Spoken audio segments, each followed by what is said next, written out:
Kanina pinalusot ng Senado ang budget ng PhilHealth. Sa deliberasyon ng pondo, nabastusan ang ilang senador kay PhilHealth President Emmanuel Ledesma. Nasa frontline ng balitang yan, si Mean Los Baños.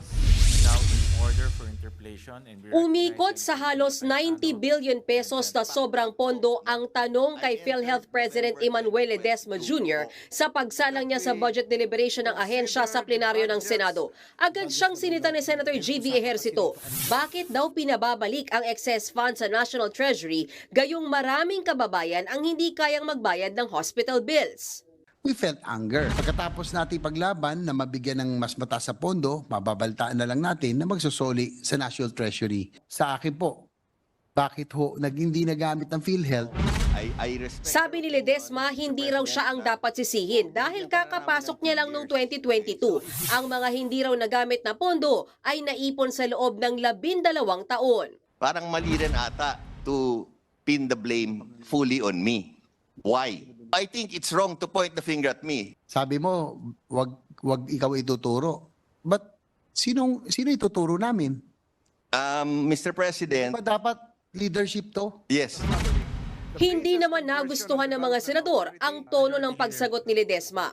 May I remind our resource persons to temper the responses with an iota of humility. Senator JV has been very fair in his questioning, and may I remind the resource person to answer the questions directly without any insinuation of disrespect. My apologies, Mr. President. My apologies to this honorable plenary.